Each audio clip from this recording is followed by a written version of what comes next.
So I'm very curious to know what funds you own, and I want you to break it down for me. What are the funds in your portfolio and why did you choose them? So I invest across 4 or 5 funds largely. So the large cap. So this is not theoretically large cap, but it's a large cap, predominantly large cap focused investing. The way I look at it.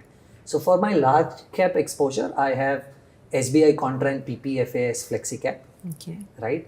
Of course, these A are cult not favorite, these are not PPFAS. predominantly large cap funds, but I look at them as PPFAS and SBI? SBI Contra. Contra, okay. Right. Also, largely value style of investing that I'm looking at adding to the portfolio is what these funds bring on board. So why did you choose I know that PPFAS has value style investing, but they do a mix actually of value and growth, but largely value. SBI Contra, can you tell us a little bit about that fund? Again, because it's contra, what it is trying to do is not buy into the momentum that the market is looking at, right? So let's say today, if hypothetically, if defense or manufacturing is what is the flavor of the season, you will typically see probably a contra fund buying into a pharma or an IT. Oh, right? interesting. So the idea of a contra fund largely and not going too much into the technicality is to buy something that is available at probably a slightly lower valuation today, right? So So that's the SBI Contra fund is a big chunk of your portfolio, is it? yes, so I have largely four funds that I invest in. Okay. And 25% is spread across SBI Contra, 25 is PPFAS, and the remaining 25 is split across Edelweiss midcap and Nippon small cap. Okay. So again, if you look at the composition, it is exactly what I just answered a while back. So what I've done is there is large cap, there is mid cap, there is small cap.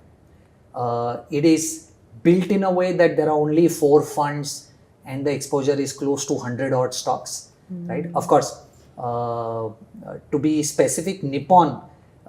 It's a fund that has done very well, but in the past. Lately because of the started. AUM that it has built, now that single fund is at 200 stocks. And the outperformance is now getting tougher.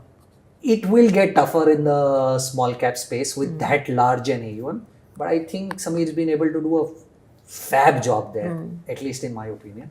So split across large, mid, small. There is value, there is slight momentum, there is growth, the way the portfolio is built.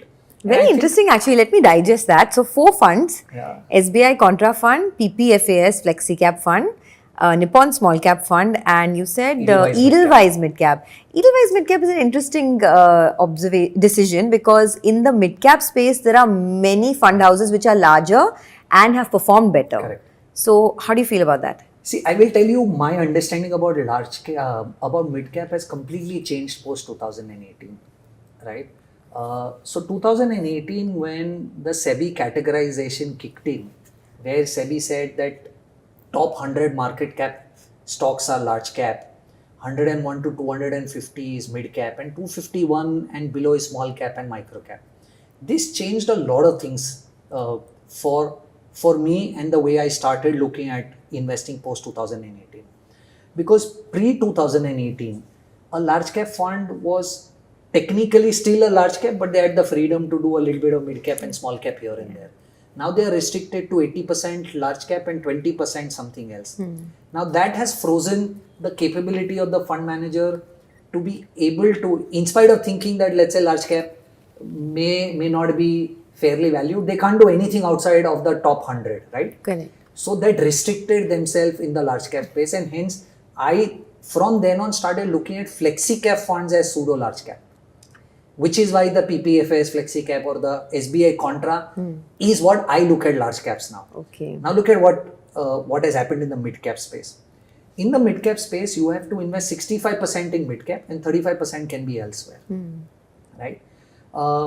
Since 2020, a lot of money has started flowing into mid and small as a space. Now, if 65% of the money has to compulsorily go into only 150 stocks, right, and a very large pool of liquidity is continuously flowing into mid cap, which is why this space becomes very expensive very fast. more the liquidity. See, in the large cap space, you have quite a lot of liquidity absorption capability in the top 100 stocks. It may not be in the next 150 stocks because of the kind of liquidity that the mid-cap space is now attracting, right? Fund managers have no other option but to pour that 65% of the liquidity that they are getting into these 150 stocks.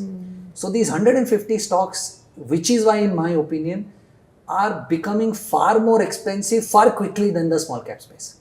What is happening in the small cap space is you have still a very large universe that you can actually end up deploying that capital, even if there is a lot of liquidity that keeps coming in, right? So mid cap, unfortunately, is taking the brunt, in my opinion, of a lot of liquidity that is getting attracted towards the mid and the small.